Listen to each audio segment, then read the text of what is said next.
We are now joined by Democratic Congressman Adam Smith, the ranking member of the Armed Services Committee, which is launching a probe. He's actually going to get a briefing from Admiral Bradley directly.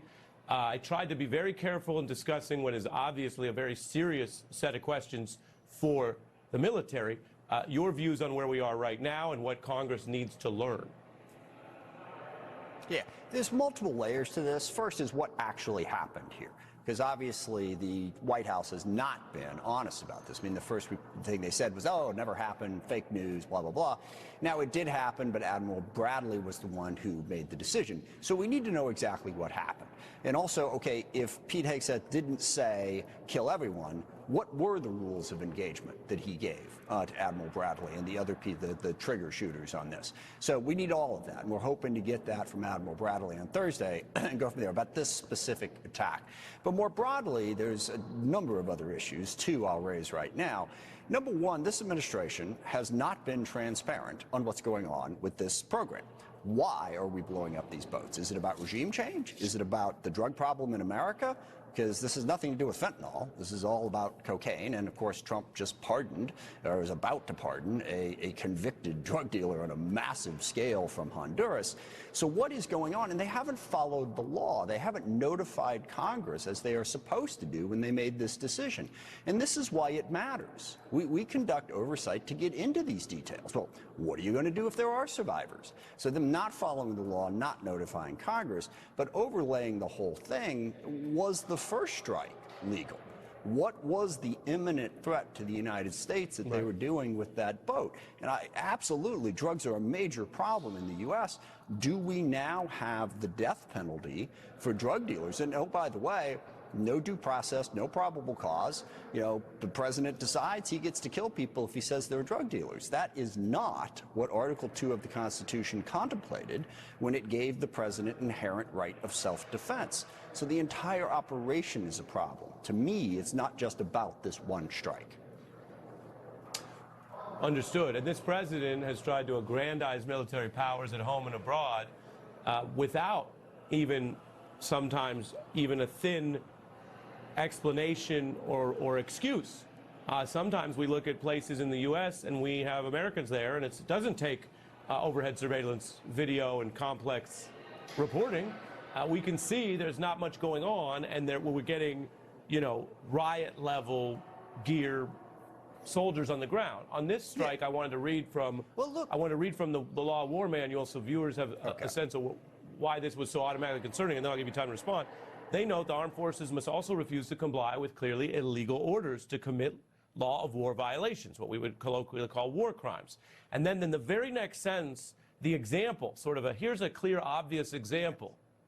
Orders to fire upon the shipwrecked would be clearly illegal. Congressman, your thoughts on that and the other point you wanted to make? Sure, two things. One, this is why what Secretary Hegseth is doing is such an incredible disservice to the men and women who are serving in the military.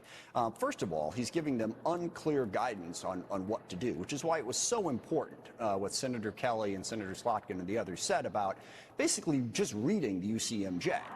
You're not supposed to follow illegal orders. Remember that. That lack of clarity has left the troops who are left to implement this policy in a no person's land. And then the second it goes sideways, Hegseth's like, hey, I didn't tell him to do that.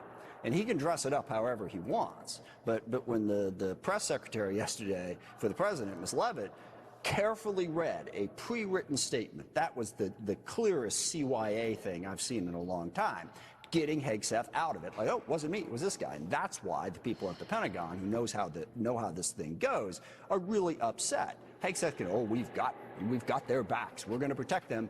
Oh, but in this one, wasn't me, it was him. Okay, so that is a gutless thing to do that really places our service members in jeopardy. The larger point I was going to make, if you really want to know sort of what's going on with this and what's going on with what Trump's doing, sending troops into our cities, it all has two sort of central through points. One, Trump wants the power. He wants to be able to do what he wants to do without having to follow the law. He wants to consolidate power. Second, he has this sort of 19th century way of looking at the world, which is he wants his sphere of influence. That's why he's talking about turning Canada into the 51st state, invading Greenland, invading Panama, and now going after Maduro, and also, to some degree, going after Petro, because they haven't bent the knee to him. And also, not to tie all this together, but on Ukraine.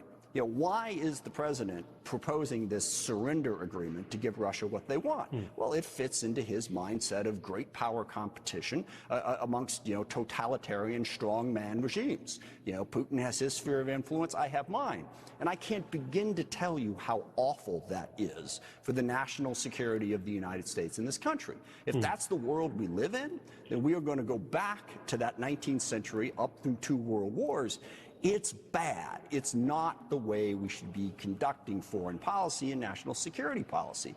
And that makes a heck of a lot more sense than, oh, we're concerned about drugs, so we're blowing up boats. It looks to me like they're vastly more interested in pressuring Venezuela, and the president said as much on a number of occasions. Yeah.